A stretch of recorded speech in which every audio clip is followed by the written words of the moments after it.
Hello friends, welcome to the success Kendra. Friends, आज इस video में हम लोग 67th बीपीएससी पीटी री एग्ज़ाम 2022 के लिए दृष्टि आइस का एक और प्रैक्टिस सेट कवर करेंगे। फ्रेंड्स, इससे पहले ऑलरेडी हम लोगों ने सेट नंबर 1 और सेट नंबर 2 कवर किया हुआ था। अगर आपने नहीं देखा है तो देख लीजिएगा, लिंक आपको डिस्क्रिप्शन बॉक्स में मिल जाएगा। चैनल पर अगर आप पहली बार विजिट कर रहे हैं, फ्रेंड्स अगर पहली बार हमारे वीडियो को देख रहे हैं तो प्लीज़ चैनल को सब्सक्राइब करके बेल आइकन को जरूर दबा लीजिएगा, ताकि जब भी 67th और 68th बीपीएससी से संबंधित कोई भी इंपॉर्टेंट वीडियो अपलोड किया जाए तो उसका नोटिफिकेशन सबसे पहले आपके पास पहुंच जाए। तो चलिए फ्रेंड्स, बिना देरी किए हुए आज का सेशन स्टार्ट करते हैं। फ्रेंड्स, प्लीज़ वीडियो को लाइक कर दीजिएगा और जब सेशन समाप्त होगा तो इसे शेयर भी ज़रूर कर दीजिएगा। फ्रेंड्स, जैसे कि मैंने आपको बताया कि इस वीडियो में हम लोग 67th बीपीएससी पीटी री एग्ज़ाम के लिए प्रैक्टिस सेट नंबर 3 को डिस्कस करेंगे। तो चलिए फ्रेंड्स, सेशन आज का स्टार्ट करते हैं। पहले प्लीज़ वीडियो को लाइक कर दीजिएगा। फ्रेंड्स, आज के सेशन का पहला प्रश्न पढ़ेंगे कि ऐहोल शिलालेख निम्नलिखित में से किस शासक से संबंधित था। अगर आपको आंसर पता है तो आप आंसर कमेंट बॉक्स में दे करके बताते चलिएगा। ध्यान दीजिए फ्रेंड्स, ऐहोल शिलालेख जो है यह पुलकेशिन द्वितीय से संबंधित है। ऐहोल शिलालेख के लेखक कौन है? तो रवि कीर्ति हैं। इसको भी आप निश्चित रूप से ध्यान रखेंगे। पुलकेशिन द्वितीय जो था ये चालुक्य वातापी वंश का सबसे प्रतापी शासक था। राजधानी जो थी इस वंश की राजधानी वातापी थी। ठीक है फ्रेंड्स, और पुलकेशिन द्वितीय ने हर्षवर्धन को नर्मदा नदी के तट पर पराजित किया था, ये भी आप ध्यान रखेंगे। चलिए, वीडियो को लास्ट में आप सभी लोग अपना अपना स्कोर जरूर कमेंट करके बताइएगा। और नया वाला जो घटना चक्र आया है जिसमें कि 67th बीपीएससी का जो पेपर हुआ था 8 मई के दिन, फ्रेंड्स उसमें जो प्रश्न पूछे गए थे उसको भी इंक्लूड किया गया, यानी कि अपडेटेड घटना चक्र है। बिहार का इतिहास मैंने कवर कराया हुआ है, लिंक डिस्क्रिप्शन में आपको मिल जाएगा। देखिए, मोइजुद्दीन मोहम्मद को किस लोकप्रिय नाम से जाना जाता था? तो देखिए, मोइजुद्दीन मोहम्मद, जिसको कि मोहम्मद गोरी के नाम से जाना जाता था। मोहम्मद गोरी जो था इसने भारत पर पहला आक्रमण जो है 1175 ईस्वी में इसने मुल्तान के विरुद्ध किया था, मुल्तान के विरुद्ध। ठीक है, दूसरा आक्रमण 1178 ईस्वी में इसने पाटन गुजरात पर किया था, और उस समय वहाँ का जो शासक था भीम द्वितीय था, जिसने मोहम्मद गोरी को बुरी तरह पराजित किया था। तो ये सब आप ध्यान रखेंगे। ठीक है, राइट आंसर इसका क्या हो जाएगा? ऑप्शन नंबर सी हो जाएगा। चलिए आगे बढ़ेंगे कि फ्रांसिस्को द अल्मेड़ा कौन था? फ्रांसिस्को द अल्मेड़ा जो था यह भारत में पहला पुर्तगाली वायसराय था, यानी कि प्रथम पुर्तगाली वायसराय था। ऐसा इसी ने ब्लू वाटर पॉलिसी को इंट्रोड्यूस किया था, इसको भी आप ध्यान रखेंगे। राइट आंसर इसका ऑप्शन नंबर ए हो जाएगा। उसके बाद देखिएगा कि चंपा निम्नलिखित में से किस महाजनपद की राजधानी थी? टोटल 16 महाजनपद हैं, इसको ध्यान रखेंगे। अच्छा, कितने महाजनपद जो हैं ये बिहार में आते थे? तो बिहार में 3 महाजनपद हैं, इसको भी आप निश्चित रूप से ध्यान रखेंगे। चंपा जो थी ये अंग महाजनपद की राजधानी थी। ठीक है, उसके बाद देखिए, अगर हम बात करें वत्स महाजनपद की राजधानी कहाँ थी, तो वत्स की राजधानी कौशाम्बी थी। अवंती की राजधानी जो थी ये उज्जैन या माहिष्मती थी, और कौशल की राजधानी श्रावस्ती थी। चलिए आगे बढ़ेंगे कि निम्नलिखित में से कौन मध्य पाषाणकालीन स्थल नहीं है? तो यहाँ पर आप देखेंगे ये जो सभी के सभी दिए गए हैं फ्रेंड्स, ये सभी मध्य पाषाणकालीन स्थल हैं।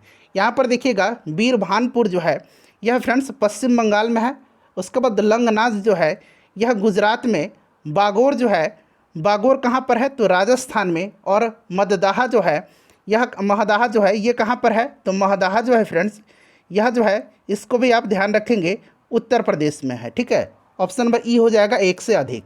उसके बाद देखिए, निम्नलिखित में से कौन एक हड़प्पाई स्थल नहीं है? तो इसमें से सभी के सभी जो हैं उपरोक्त सभी स्थल सिंधु घाटी सभ्यता के भाग हैं, इसीलिए ऑप्शन नंबर ई जो होगा इसका एक से अधिक राइट आंसर हो जाएगा। उसके बाद देखिए, दर्शन के किस मत के अनुसार ज्ञान के अर्जन के माध्यम से मोक्ष प्राप्त किया जा सकता है? तो इसका राइट आंसर क्या हो जाएगा? राइट आंसर इसका न्याय दर्शन हो जाएगा। ठीक है, न्याय दर्शन हो जाएगा, ध्यान रखेंगे इसको। चलिए, अच्छा न्याय दर्शन के प्रतिपादक कौन थे? ज़रा आप मुझे कमेंट करके बताइएगा। ठीक है, चलिए उसके बाद नेक्स्ट क्वेश्चन करेंगे कि पाइका विद्रोह कब हुआ था? देखिए, पाइका विद्रोह जो है यह उड़ीसा में हुआ था, और कब हुआ था? तो 1817 से लेकर के 1825 के दरमियान यह हुआ था, और बक्सी जगबंधु के नेतृत्व में हुआ था। यहाँ पर देखिए 1817 दिया गया है। नेक्स्ट क्वेश्चन है फ्रेंड्स कि 1857 के विद्रोह को किसके द्वारा एक साजिश कहा गया था? तो यह साजिश कहा था किसने? तो जेम्स आउटरम और डब्ल्यू टेलर ने। Option number B right answer इसका हो जाएगा। नेक्स्ट है कि भारत में पहली जूट मिल किस वर्ष स्थापित की गई थी? तो ध्यान दीजिएगा, the first jute mill was established at Rishra. कहाँ पर? रिसरो। यहाँ मैं लिख देता हूँ, first jute mill was established at Rishra on the river Hooghly near Kolkata in year 1855। तो यहाँ पर देखिएगा 1855 दिया गया है। चलिए नेक्स्ट करेंगे कि निम्नलिखित में से सही मिलान का चयन करना है। तो यहाँ पर देखेंगे सही मिलान जो दिया गया है इसमें से कौन सा दिया गया है। तो फ्रेंड्स यहाँ पर ध्यान देंगे, जो सही मिलान जो दिया गया है ऑप्शन नंबर ए दिया गया है। ठीक है, लॉर्ड रीडिंग इसी के समय चौरा चोरी की घटना हुई थी 5 फरवरी 1922 को। उसके बाद देखिए मुस्लिम लीग की स्थापना यह कब हुई थी। तो मुस्लिम लीग की स्थापना जो है यह 1906 में हुई थी और उस समय लॉर्ड मिंटो था। ठीक है, लॉर्ड मिंटो द्वितीय। उसके बाद देखिए पूना पैक्ट जो है, पूना पैक्ट जो हुई थी यह किसके शासनकाल के उस समय वायसराय कौन था। तो फ्रेंड्स लॉर्ड वेलिंगटन था। 1932 में पूना पैक्ट हुआ था। और क्रिप्स मिशन यह आया था लॉर्ड लिथगो के समय। तो पूछा गया है सही मिलान, तो ऑप्शन नंबर ए हो जाएगा। उसके बाद देखिए भारत श्रमजीवी पत्रिका के संपादक कौन थे। तो देखिए इस पत्रिका के संपादक थे Shashipad Banerjee. Option number C हो जाएगा इसका राइट आंसर। ठीक है, चलिए नेक्स्ट क्वेश्चन करेंगे कि धर्मट का युद्ध किसके बीच लड़ा गया था। धर्मट का जो युद्ध है यह 15 अप्रैल 1858 को लड़ा गया था दारा सिकोह और औरंगजेब के बीच में। तो ऑप्शन नंबर इसका सी राइट आंसर हो जाएगा, दारा सिकोह और औरंगजेब के बीच। नेक्स्ट क्वेश्चन है कि अकबर ने बंगाल और बिहार को अपने साम्राज्य में कब मिला लिया था। तो फ्रेंड्स अकबर ने 1576 से 1580 के दौरान बिहार को मुनीब खान और मुजफ्फर खान के हाथों में रखा था। और देखिए 1576 में जो है इसने बंगाल और बिहार को अपने साम्राज्य में मिला लिया था। चलिए नेक्स्ट क्वेश्चन करेंगे कि निम्नलिखित में से कौन सा युद्ध पहले घटित हुआ था। देखिए खानवा का जो युद्ध हुआ था ये 1527 में हुआ था और यही सबसे पहले हुआ था। उसके बाद देखिए घाघरा का जो युद्ध है यह 1529 में हुआ था। ठीक है, और कन्नौज का जो युद्ध है ये 1539 में हुआ था। और चौसा का जो युद्ध है चौसा का युद्ध 1539 में हुआ था और कन्नौज का जो युद्ध है यह आपका हुआ था 1540 में। ठीक है, तो राइट आंसर इसका ऑप्शन नंबर ए हो जाएगा, खानवा का युद्ध जो कि 1527 में हुआ था बाबर और राणा सांगा के मध्य में। चलिए आगे बढ़ेंगे कि औरंगजेब के आदेश पर किस सिख गुरु को फांसी दी गई थी। तो औरंगजेब ने सिखों के जो 9वें गुरु थे गुरु तेग बहादुर, उन्हीं को फांसी दिलवाया था। ऑप्शन नंबर ए हो जाएगा राइट आंसर। किसी भी प्रश्न में अगर आपको डाउट है तो प्रश्न संख्या लिख करके आप कमेंट करेंगे। देखिए जवाबित संबंधित थे, तो जवाबित जो थे यह संबंधित थे राज्य कानून से। ठीक है, औरंगजेब ने जवाबित नामक धर्मनिरपेक्ष फरमान जारी किया था। क्लियर, चलिए आगे बढ़ेंगे। राइट आंसर इसका राज्य कानून से। तुकाराम किस शासक के समकालीन थे। तुकाराम जो थे ये संत तुकाराम शिवाजी, मुगल बादशाह जहांगीर और शाहजहां के समकालीन थे। क्लियर, राइट आंसर इसका 1 से अधिक हो जाएगा। नेक्स्ट क्वेश्चन करेंगे कि ब्रिटिश संसद के लिए चुने जाने वाले पहले भारतीय कौन थे। तो दादा भाई नौरोजी थे, जो लिबरल पार्टी से ब्रिटिश संसद के सदस्य बनने वाले पहले भारतीय थे। दादा भाई नौरोजी को भारत के ग्रैंड ओल्ड मैन के रूप में भी जाना जाता है। उनकी पुस्तक poverty and un British rule in India है, याद रखेंगे। ठीक है, चलिए दादा भाई नौरोजी हो जाएगा। उसके बाद देखिएगा कि बिहार के चंपारण आंदोलन से कौन संबंधित थे। तो चंपारण आंदोलन 1917 में हुआ था, आपको याद होगा। और देखिए फ्रेंड्स बिहार के चंपारण आंदोलन के जो महत्वपूर्ण नेता थे डॉक्टर राजेंद्र प्रसाद थे, मजहरुल हक, महादेव देसाई, नरहरि पारेख, रामनवमी प्रसाद। उसके बाद देखिएगा जेवी कृपलानी, ब्रजकिशोर प्रसाद। तो 1 से अधिक राइट आंसर इसका हो जाएगा। नेक्स्ट क्वेश्चन है कि पटना के गोलघर का निर्माण किसके शासनकाल के दौरान पूरा हुआ था। तो फ्रेंड्स यह हुआ था लॉर्ड कर्नवालिस के समय में। क्लियर, अच्छा इसका वास्तुकार कौन था। तो कैप्टन जॉन गार्स्टिन था। कैप्टन जॉन गार्स्टिन जो था इसका वास्तुकार था, याद रखेंगे। पटना में गोलघर है और इसका निर्माण किया गया था अनाज के भंडारण के लिए। चलिए आगे बढ़ेंगे। निम्नलिखित में से गलत जोड़ा इसमें से चुनना है। तो देखिए जो मराठा परिवार के प्रमुख रूप से उभरे थे वे बड़ौदा के गायकवाड़ थे, तो ये सही दिया गया है। उसके बाद देखिए नागपुर के भोसले थे। तो भोसले जो थे ये पूना के नहीं नागपुर के थे। इंदौर के होलकर थे, ग्वालियर के सिंधिया थे, ये भी सही दिया गया है। और पूना के पेशवा थे। तो यहाँ पर देखिए भोसले जो थे ये नागपुर के थे, ये जो है गलत दिया गया है। आगे बढ़ेंगे कि बाबू कुंवर सिंह के अंतिम युद्ध किस अंग्रेज कैप्टन के खिलाफ लड़ा था इन्होंने। तो इन्होंने कैप्टन ली ग्रांट के साथ अपना आखिरी युद्ध लड़ा था। ठीक है, ध्यान रखेंगे captain Lee Grant. Option number A right answer इसका हो जाएगा। उसके बाद देखिए इन्होंने जो है कैप्टन और बहुत सारे मेजर जैसे कि major Dyer, brigadier Douglas, captain Le Grand, इन सब के साथ लड़ाई लड़ी थी। अंतिम युद्ध पूछा गया है तो ली ग्रांड हो जाएगा। उसके बाद देखिए अगस्त 1918 ईस्वी में बम्बई के कांग्रेस की एक विशेष सत्र हुआ था, उसकी अध्यक्षता किसने किया था? तो अध्यक्षता जो किया था अली इमाम ने किया था। ठीक है, याद रखेंगे 1918 में हुआ था और इसी में कांग्रेस का दूसरा विभाजन हुआ था। पहला विभाजन 1907 में सूरत अधिवेशन में हुआ था, जिसकी अध्यक्षता रास बिहारी घोष ने किया था। उसके बाद देखिएगा कि बिहार के किस जिले में सविनय आंदोलन के दौरान जेल में कैदी नग्न हड़ताल पर चले गए थे? तो देखिए ये नंगी हड़ताल जो हुआ था ये कहाँ पर हुआ था? तो ये छपरा जेल में हुआ था। राइट आंसर इसका ऑप्शन नंबर सी हो जाएगा। जब पूछा जाता है कि नग्न हड़ताल जो है छपरा में किस आंदोलन के दौरान हुआ था, तो ये भी आपको याद रखना है, सविनय अवज्ञा आंदोलन के दौरान। अगला प्रश्न है कि निम्नलिखित में से किसने सोम प्रकाश समाचार पत्र का शुरुआत किया था? तो सोम प्रकाश ईश्वर चंद्र विद्यासागर ने किया था। उसके बाद देखिए गाजी मलिक किस वंश का संस्थापक था? गाजी मलिक या तुगलक गाजी गियासुद्दीन के नाम से भी इसको जाना जाता है। इसने तुगलक वंश की स्थापना किया था।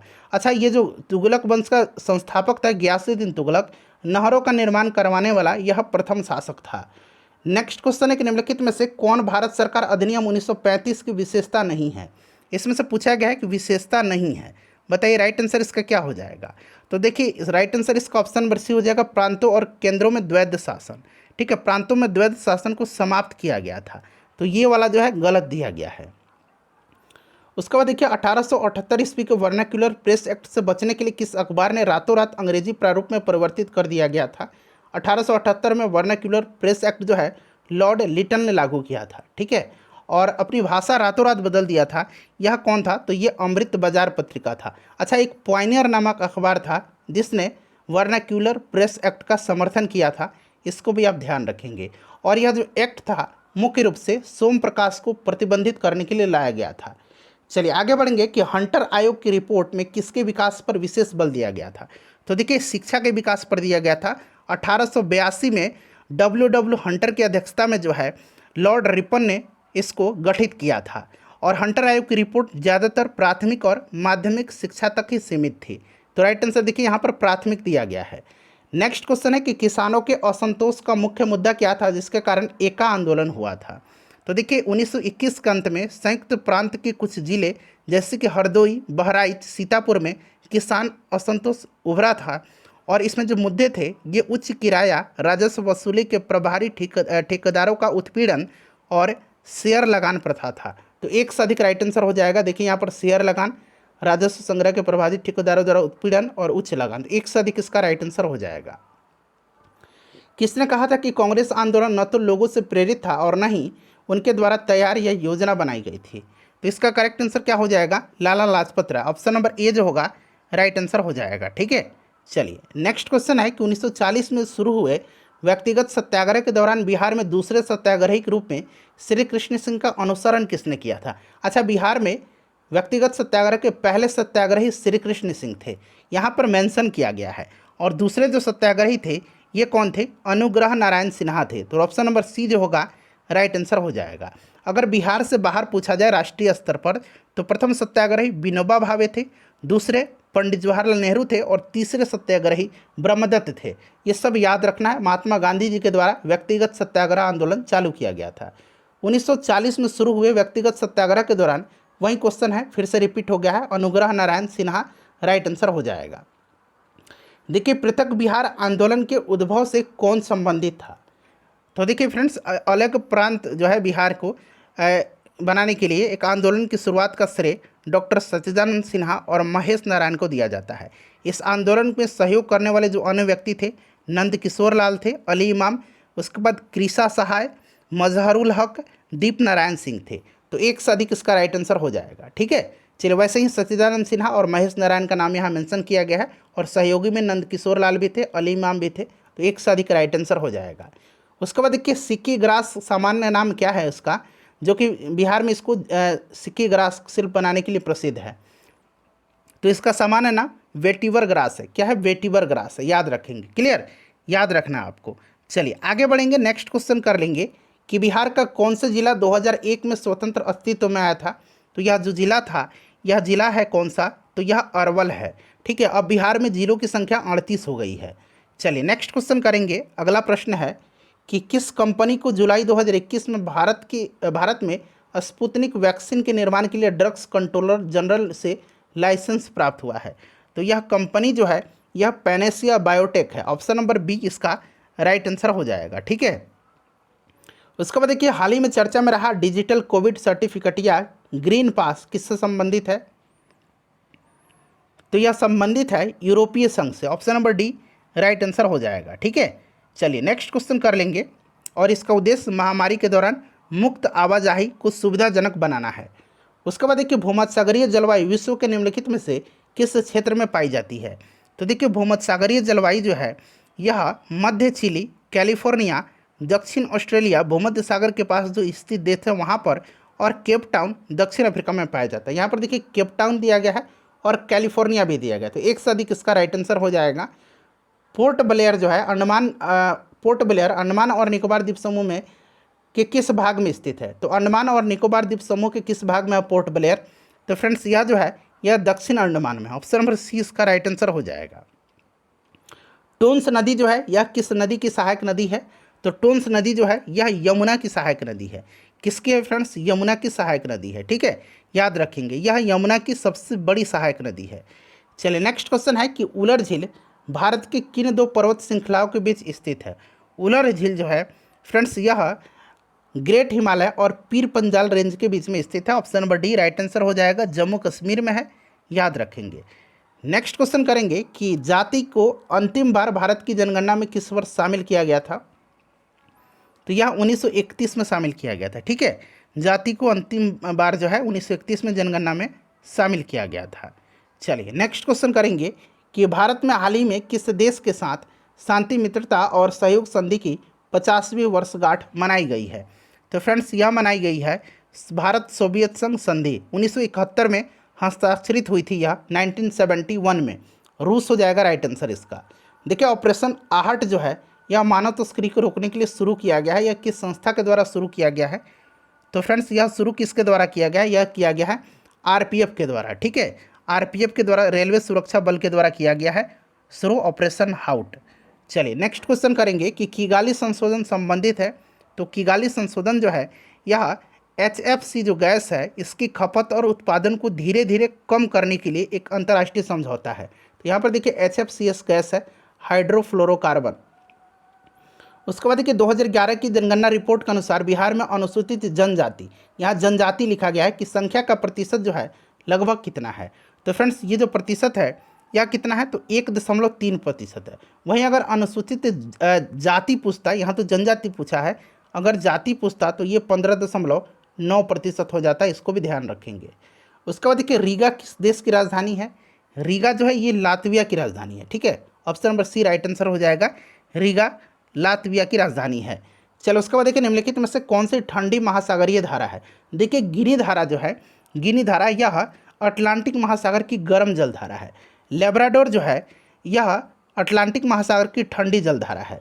हम्बोल्ट धारा जो है यह प्रशांत महासागर की ठंडी जल धारा है। और अग्लुहास जो है यह हिंद महासागर की गर्म जल धारा है। तो एक से अधिक राइट आंसर हो जाएगा। इसमें से लेब्राडोर जो है और हम्बोल्ट जो है ये ठंडी जल धारा है।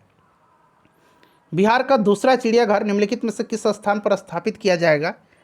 तो फ्रेंड्स यह जो है स्थापित किया जाएगा कहाँ पर? राइट आंसर इसका क्या हो जाएगा बताइए? करेक्ट आंसर इसका हो जाएगा अररिया जिले के रानीगंज प्रखंड में। ठीक है, राइट आंसर यहाँ पर रानीगंज हो जाएगा। उसके बाद देखिए 1232 kilometre the long journey home पुस्तक के लेखक कौन है? तो इसको लिखा है किसने? तो विनोद कापरी ने। ऑप्शन नंबर ए हो जाएगा राइट आंसर। उसके बाद देखिएगा कि वित्तीय वर्ष 2021-22 के लिए बिहार का कुल अनुमानित बजट व्यय कितना था? तो फ्रेंड्स यह कितना था? तो 2.18 लाख करोड़ रुपया था।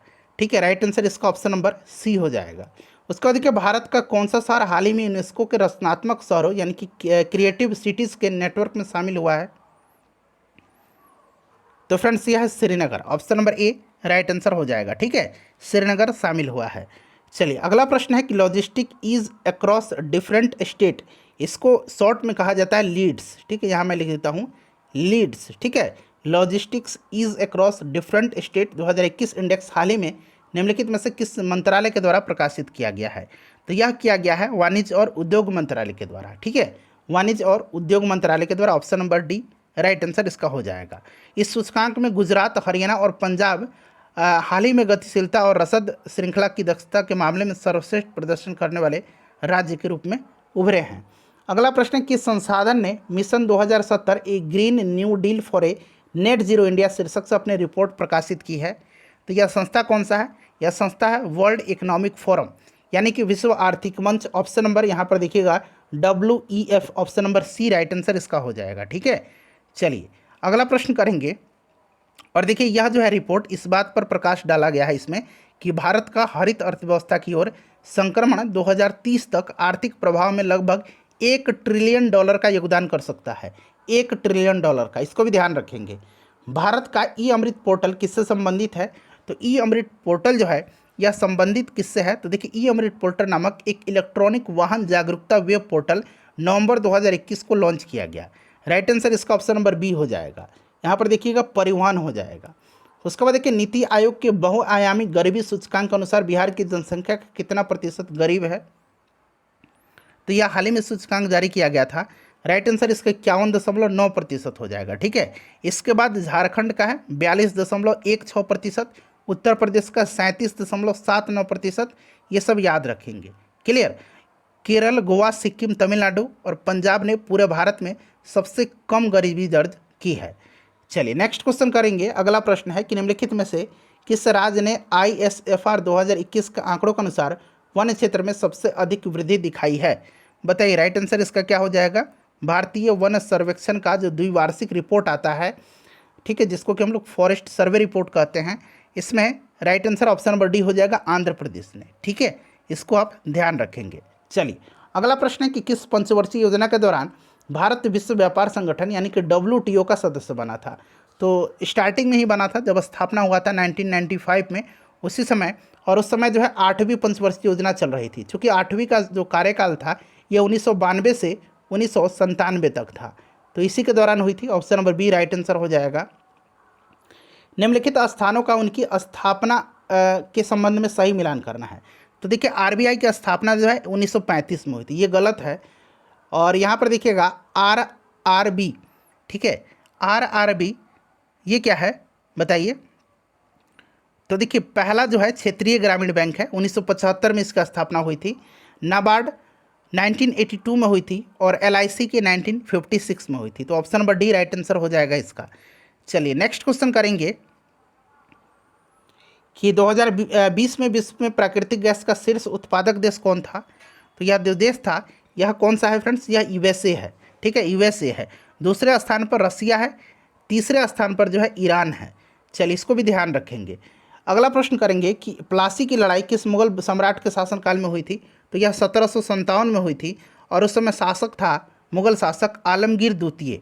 ठीक है, आलमगीर द्वितीय, जिसका कार्यकाल 1754 से 1759 तक रहा था। तो आलमगीर द्वितीय हो जाएगा ऑप्शन नंबर इसका ए जो होगा करेक्ट आंसर हो जाएगा। ठीक है, इसको आप ध्यान रखेंगे। चलिए नेक्स्ट क्वेश्चन करेंगे आलमगीर द्वितीय। अगला प्रश्न है कि कराधान की संभावित दरों और सरकारी राजस्व के परिणामी स्तरों के बीच संबंध का प्रतिनिधित्व किसके द्वारा दिखाया जाता है?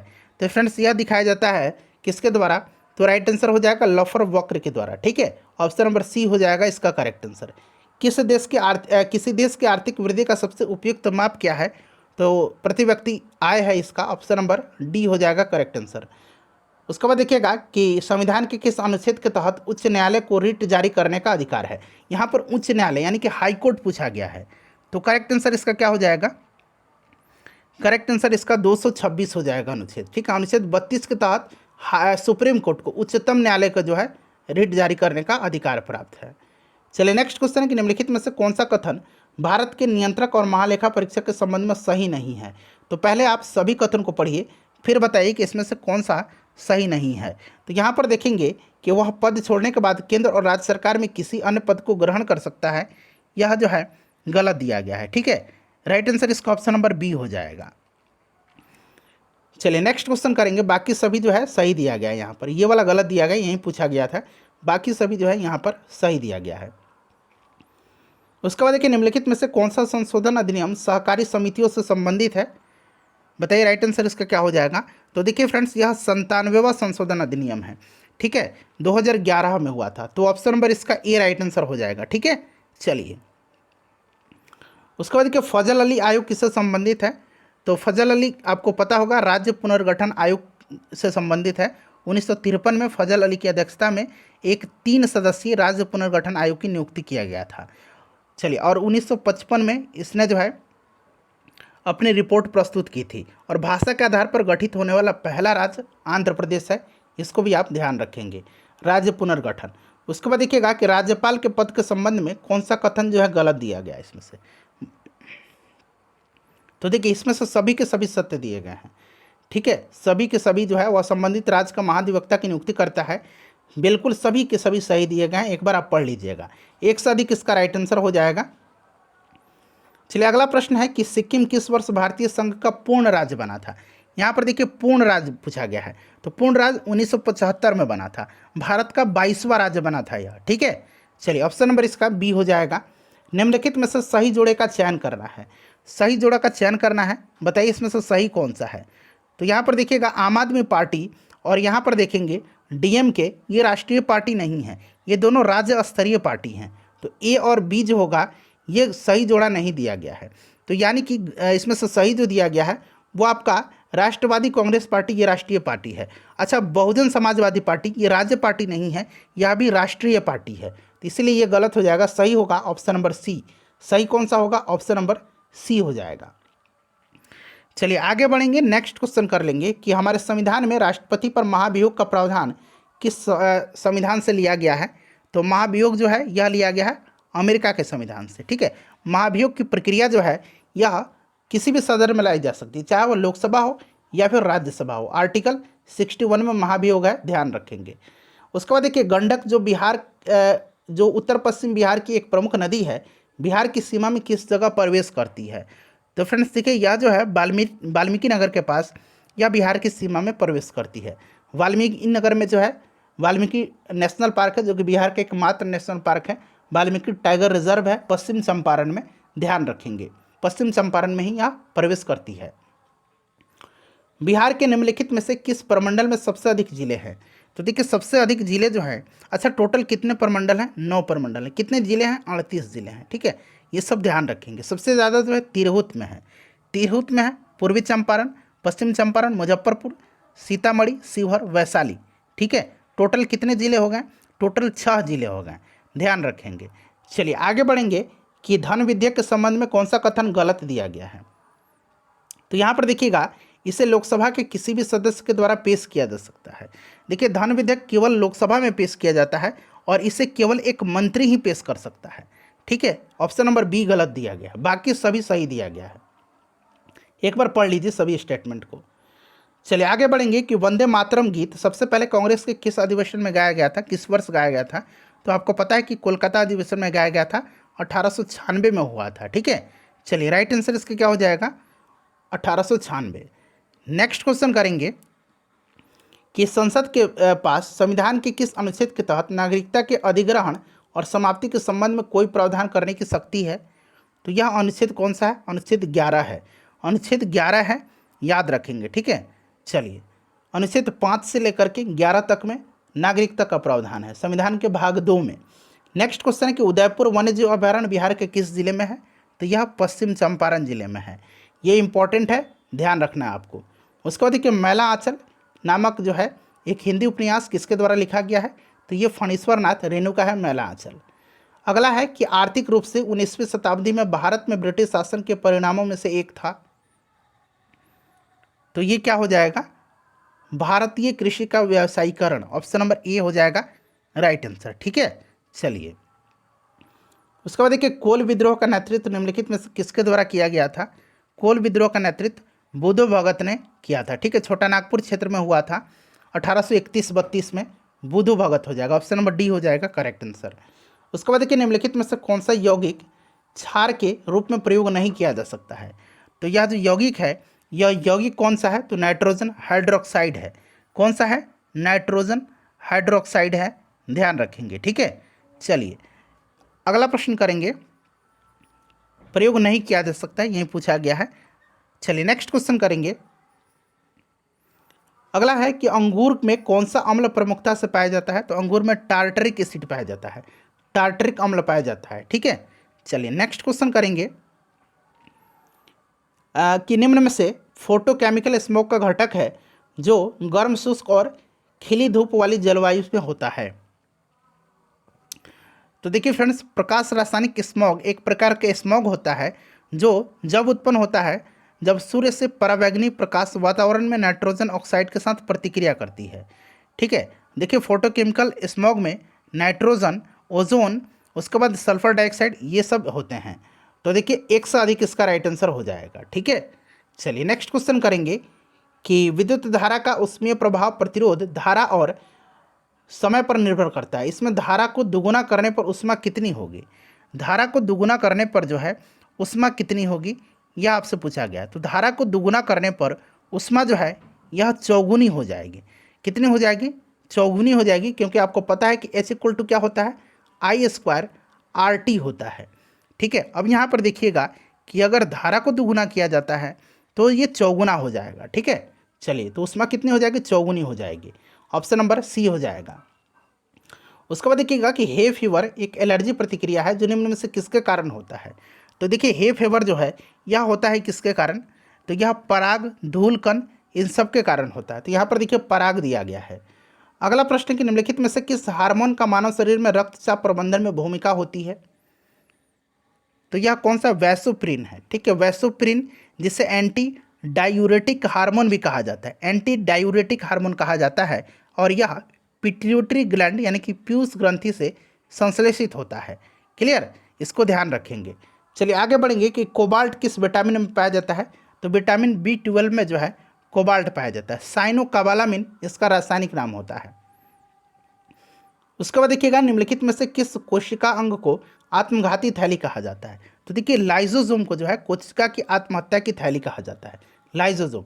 ठीक है, याद रखेंगे। चलिए उसके बाद देखिएगा कि फोटो इलेक्ट्रिक प्रभाव का उपयोग निम्नलिखित में से किस में होता है, तो राइट आंसर इसका क्या हो जाएगा, फोटो इलेक्ट्रिक प्रभाव का उपयोग उपयुक्त जितने भी दिए गए हैं सभी में किया जाता है, इसीलिए एक से अधिक इसका राइट आंसर हो जाएगा। उसके बाद देखिए मीथेन, इसका फॉर्मूला दिया गया। मीथेन को मार्स गैस भी कहा जाता है। किस प्रकार का आबंध होता है, तो फ्रेंड्स इसमें जो होता है इसमें सहसंयोजक आबंध होता है। ऑप्शन नंबर इसका ए जो होगा राइट आंसर हो जाएगा। ठीक है, चलिए सहसंयोजक बंध होता है। उसके बाद देखिएगा कि उपकरणों और रूपांतरित ऊर्जा के लिए गलत जोड़े का चयन करें। तो यहाँ पर देखिएगा उपरोक्त में से सभी मिलान जो दिए गए हैं सभी के सभी सही दिए गए। ठीक है, माइक्रोफोन ध्वनि को विद्युत में, बैटरी रासायनिक विद्युत में, डायनामो यांत्रिक को विद्युत में, सितार यांत्रिक को ध्वनि में। तो एक से अधिक इसका राइट आंसर हो जाएगा। उसके बाद देखिएगा कि 155 डिग्री फ़ारेनहाइट का मान सेल्सियस में बताना है। फॉर्मूला आपको पता है C/5 इक्वल टू F-32/9 होता है। अब यहाँ पर फ़ारेनहाइट को आप पुट कर दीजिएगा और यहाँ से आप C फाइंड आउट कर लीजिए। राइट आंसर इसका मैं बता देता हूँ 68.3 डिग्री सेंटीग्रेड हो जाएगा। उसके बाद देखिएगा कि 1857 के विद्रोह के दमन के बाद ब्रिटिश शासन के द्वारा भारतीय सेना के पुनर्गठन के लिए किस आयोग का गठन किया गया था, तो यह आयोग जो है यह कौन सा आयोग है, पील आयोग है। ठीक है, चलिए पील आयोग है, इसके बारे में थोड़ा सा आप सुन लीजिए। देखिए फ्रेंड्स, इस आयोग की सिफारिशों में यह निर्णय लिया गया कि भारतीय सेना में विभिन्न राष्ट्रीयताओं और जातियों को शामिल किया जाना चाहिए और एक सामान्य नियम द्वारा प्रत्येक रेजिमेंट के माध्यम से दस्ता गठित किया जाना चाहिए। राइट आंसर इसका पील कमीशन हो जाएगा, ऑप्शन नंबर डी। चलिए आगे बढ़ेंगे, अगला प्रश्न करेंगे। नेक्स्ट क्वेश्चन है कि दक्षिण अफ्रीका में अपने लंबे प्रवास के बाद महात्मा गांधी जी भारत कब आए थे। अच्छा फ्रेंड्स, इन्होंने 1901 में जो है देश का दौरा किया था और पहली बार इन्होंने कोलकाता अधिवेशन में हिस्सा भी लिया था 1901 में, और फिर ये वापस चले गए थे। और वापस लंबे प्रवास के बाद ये कब आए थे, तो 9 जनवरी 1915 को, 9 जनवरी को जो है प्रवासी भारतीय दिवस मनाया जाता है। इस बात को भी आप ध्यान रखेंगे। उसके बाद नेक्स्ट क्वेश्चन करेंगे, 96 नंबर है कि निम्नलिखित में से किस सिख गुरु ने आदि ग्रंथ का संकलन किया था। तो देखिए आदि ग्रंथ का संकलन जो है यह किसने किया था, तो गुरु अर्जुन देव ने किया था। ये सिखों के कौन से गुरु थे, तो सिखों के ये 5वें गुरु थे, गुरु अर्जुन देव। चलिए नेक्स्ट क्वेश्चन है हमारा कि निम्नलिखित में से किस नेता को गांधी जी ने अपना राजनीतिक गुरु माना था, तो ये आपको पता होगा। इसका आंसर मैं चाहता हूँ कि आप कमेंट करके मुझे बताएं। चलिए आगे बढ़ेंगे कि वर्नाक्यूलर प्रेस एक्ट पारित किया गया था, थोड़ी देर पहले मैंने बताया था 1878 में लॉर्ड लिटन ने पारित किया था इसको, ठीक है। और इसको निरस्त किया था लॉर्ड रिपन ने। किसने निरस्त किया था? लॉर्ड रिपन ने इसको समाप्त किया था। चलिए अगला प्रश्न करेंगे कि कांग्रेस पतन के लिए लड़खड़ा रही है और जब तक मैं भारत में हूँ मेरी एक सबसे बड़ी अभिलाषा है कि इसके शांतिपूर्ण विघटन में सहयोग करना है। यह कथन जो है किसका है? तो फ्रेंड्स यह कहा था लॉर्ड कर्जन ने, ठीक है। चलिए आगे बढ़ेंगे कि रॉलेट एक्ट पारित किया गया था। रॉलेट एक्ट पारित किया गया था 1919 में, 1919 में, ठीक है। सेडिशन कमेटी की रिपोर्ट पर तैयार की गई थी। तो राइट आंसर सेडिशन कमेटी के सिफारिश का आधार पर। उसके बाद देखिएगा कि भारतीय राष्ट्रीय कांग्रेस के पहले अधिवेशन के संबंध में निम्नलिखित कथनों में से कौन सा सही नहीं है? बताइए, राइट आंसर इसका क्या होगा? सही नहीं पूछा गया है। तो यहाँ पर आप देखेंगे कि 1885 में बॉम्बे में आयोजित हुआ था, सही है। एओ हिम इसके अध्यक्ष थे, वहीं डब्ल्यू.सी. बनर्जी महासचिव, ये गलत दिया गया है। अध्यक्ष डब्ल्यू.सी. बनर्जी थे। कुल इसमें जो है कितने प्रतिनिधियों ने हिस्सा लिया था? तो 72 प्रतिनिधि इसमें शामिल है, तब ये भी गलत दे दिया गया है, ठीक है। तो एक से अधिक वैसे ही इसका राइट आंसर हो जाएगा। लॉर्ड डफरिन वायसराय था, ये सही दिया गया है। निम्नलिखित में से किसे भारतीय प्रेस का मुक्तिदाता कहा जाता है? तो फ्रेंड्स ये कहा जाता है किसको? बताइए, राइट आंसर इसका क्या होगा? तो चार्ल्स मेटकॉफ को कहा जाता है। चार्ल्स मेटकॉफ राइट आंसर हो जाएगा। यहाँ पर देखिएगा ऑप्शन नंबर इसका ए राइट आंसर हो जाएगा, ठीक है। चार्ल्स मेटकॉफ को भारत की प्रेस का मुक्तिदाता कहा जाता है। तो ऑप्शन नंबर ए जो है इसका सही हो जाएगा। चलो उसके बाद देखिएगा निम्नलिखित में से, यहाँ पर देखिए दिया गया है कि निम्नलिखित में से प्रश्न को ध्यान से पढ़िए, ठीक है, फिर आंसर बताइएगा। देखिए निम्नलिखित में से किस धातु का परमाणु द्रव्यमान जो है उच्चतम होता है? सबसे उच्चतम परमाणु द्रव्यमान जो होता है यह पूछा गया है कि किसका होता है? बताइए, करेक्ट आंसर इसका क्या हो जाएगा? तो राइट आंसर इसमें से हो जाएगा लेड का, ठीक है। लेड का जो होता है यह लगभग 207 होता है। और इसमें पारा का जो है, पारा का होता है आपका लगभग 200। उसके बाद प्लेटिनम का जो होता है ये कितना होता है? तो 195 के आसपास होता है। और सोना का जो होता है 196 के आसपास होता है। लेड का 207 के आसपास होता है, ठीक है। 207.2 ऐसे होता है। चलिए आगे बढ़ेंगे कि धुआं उदाहरण है। धुआं जो है यह एरोसोल का उदाहरण है। तो यहाँ पर देखिएगा राइट आंसर इसमें से दिया गया है। एरोसोल क्या होते हैं? वे कोलाइड होते हैं जिनमें ठोस प्रावस्था गैस माध्यम में परिक्षिप्त होती है। तो करेक्ट आंसर यहाँ पर देखिएगा गैस में ठोस का मिश्रण। उसके बाद देखिए चुंबकीय प्रवाह की एसआई इकाई क्या है? तो इसकी इकाई वेबर है। क्या है फ्रेंड्स? वेबर है। और सीजीएस पद्धति में मैक्सवेल है। तो यहाँ पर देखिए एसआई पूछा गया तो वेबर हो जाएगा, वहीं सीजीएस पूछता तो मैक्सवेल हो जाता। निम्नलिखित में से कौन एक अधातु है जो कमरे के तापमान पर तरल रहता है? तो कमरे के तापमान पर जो है ब्रोमीन होता है। ऑप्शन नंबर इसमें से सी राइट आंसर इसका हो जाएगा, ठीक है। चलिए आगे बढ़ेंगे कि रेयान रासायनिक रूप से क्या है? तो रेयान जो है यह एक सेलुलोज से प्राप्त फाइबर है जो आमतौर पर लकड़ी के गुद्दे से प्राप्त किया जाता है। करेक्ट आंसर ये सेलुलोज हो जाएगा। उसके बाद देखिए सूर्य अपनी ऊर्जा प्राप्त करता है तो नाभिकीय संलयन अभिक्रिया से। नाभिकीय संलयन अभिक्रिया से हाइड्रोजन नाभिक का हीलियम नाभिक में संलयन से। ऑप्शन नंबर इसका सी राइट आंसर हो जाएगा। घरेलू विद्युत वायरिंग मूल रूप से होते हैं। तो घरे में जो वायरिंग होता है यह किस में होता है? तो यह समानांतर क्रम में होता है, ठीक है। इसको आप ध्यान रखेंगे। चलिए आगे बढ़ेंगे कि स्टेनलेस स्टील पैमाने के नीचे तांबे का लेप क्यों लगाए जाते हैं? इसलिए लगाया जाता है ताकि तांबे की चालकता स्टेनलेस स्टील से अधिक है। ऑप्शन नंबर बी हो जाएगा राइट आंसर। निम्नलिखित में से किसने ऑस्ट्रेलियन ओपन 2022 में पुरुष एकल का खिताब जीता है? तो फ्रेंड्स पुरुष एकल का खिताब राफेल नाडाल ने जीता है डेनियल मेदवेदेव को हरा करके। राफेल नाडाल हो जाएगा ऑप्शन नंबर सी, ठीक है। चलिए उसके बाद देखिएगा कि P-8I पेट्रोल विमान खरीद रहा है भारत किससे? तो फ्रेंड्स यह खरीद रहा है किससे? बताइए राइट आंसर। यूएसए से खरीद रहा है। ऑप्शन नंबर सी हो जाएगा राइट आंसर, ठीक है। चलिए अगला प्रश्न है कि जियोलॉजिकल सर्वे ऑफ इंडिया यानी कि भारतीय भूवैज्ञानिक सर्वे सौरोपोड डायनासोर के जीवाश्म हड्डी के टुकड़े कहाँ पर खोजे हैं? तो फ्रेंड्स इन्होंने कहाँ पर खोजा है? तो यह मेघालय में खोजा। ऑप्शन नंबर बी हो जाएगा राइट आंसर। मेघालय में पश्चिम खासी पहाड़ी में जो है खोजा है। चलिए यह 100 मिलियन वर्ष पुराना है।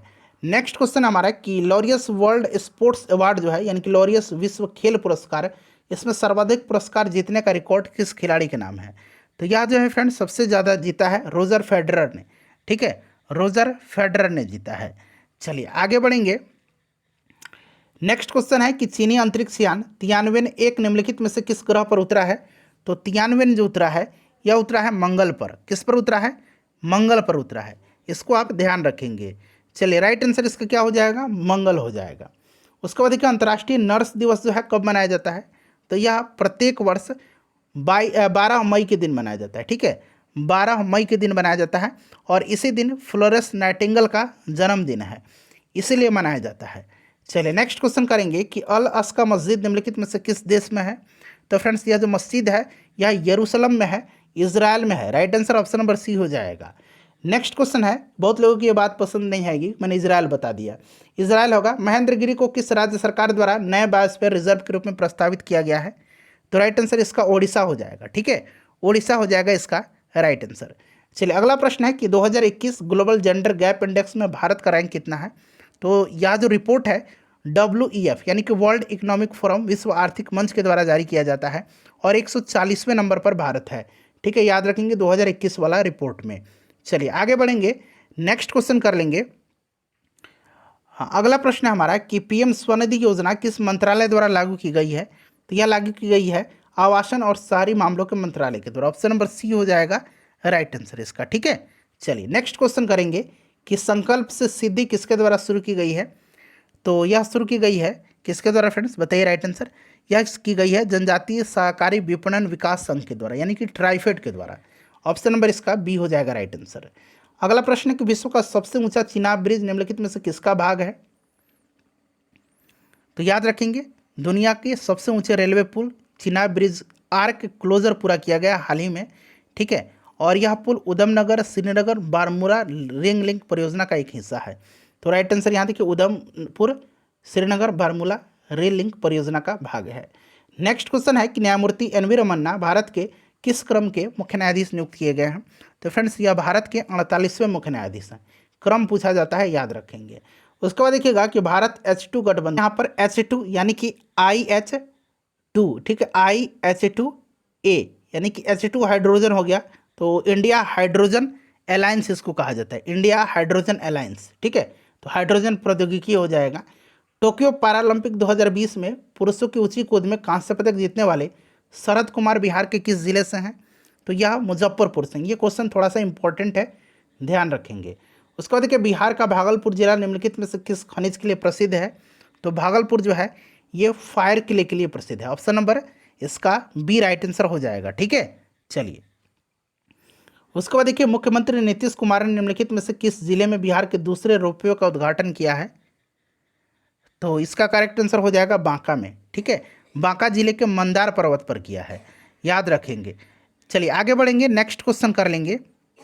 अगला प्रश्न है कि राजगीर में आयोजित 6ठे अंतर्राष्ट्रीय धर्मधर सम्मेलन का उद्घाटन जो है किसने किया है। तो उपराष्ट्रपति वेंकैया नायडू जी ने किया। राइट आंसर ऑप्शन नंबर यहाँ पर देखिएगा और बी दिया गया है। उसके बाद अगला प्रश्न है कि बिहार के किस मिशन को गवर्नेंस को बढ़ावा देने के लिए प्रतिष्ठित स्कॉच गवर्नेंस गोल्ड अवार्ड से सम्मानित किया गया है। तो फ्रेंड्स यह कौन सा है, यह है बिहार प्रशासनिक सुधार मिशन को। ठीक है, बिहार प्रशासनिक सुधार मिशन को। ऑप्शन नंबर इसका ए हो जाएगा राइट आंसर। अगला प्रश्न हमारा कि जल शक्ति मंत्रालय और आवासन एवं शहरी मामलों के मंत्रालय ने river cities alliance RCA launch किया है। ठीक है, बिहार के कितने शहरों में इसे शामिल किया गया है, बताइए राइट आंसर इसका क्या हो जाएगा। तो ये आपका 4 हो जाएगा। ठीक है, 4 शहर कौन कौन से हैं। तो पटना, बेगूसराय, मुंगेर और भागलपुर शामिल है, इसको याद रखेंगे। ठीक है, देश को टोटल 30 जो है शहर हैं, जिसमें से बिहार के 4 शहर शामिल किए गए हैं। केंद्रीय विद्युत मंत्रालय और BEE द्वारा जारी राज्य ऊर्जा दक्षता सूचकांक 2020 में बिहार को किस श्रेणी में रखा गया है। तो बिहार को जो है रखा गया है आकांक्षी श्रेणी में। ठीक है, आकांक्षी श्रेणी में इसको रखा गया है। ऑप्शन नंबर ए हो जाएगा राइट आंसर।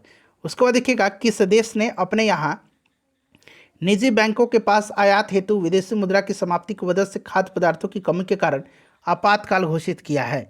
तो यह जो देश है, इस देश का नाम है श्रीलंका। ठीक है, अभी आपने देखा है वहाँ पर इमरजेंसी लगाया गया था।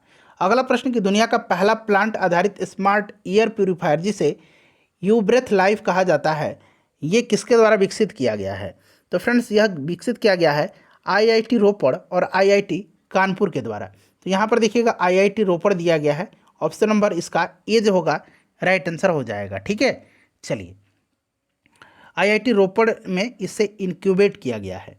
चलिए नेक्स्ट क्वेश्चन है कि हाल ही में स्क्रब टाइफस रोग ने भारत के किस राज्य में 40 से अधिक लोगों की जान ले ली है? तो फ्रेंड्स ये उत्तर प्रदेश है, ऑप्शन नंबर इसका सी राइट आंसर हो जाएगा। यह एक वायरल बुखार है, ध्यान रखना है, स्क्रब टाइफस के रूप में इसकी पहचान की गई है। नेक्स्ट क्वेश्चन है और यह एक वेक्टर जनित रोग है।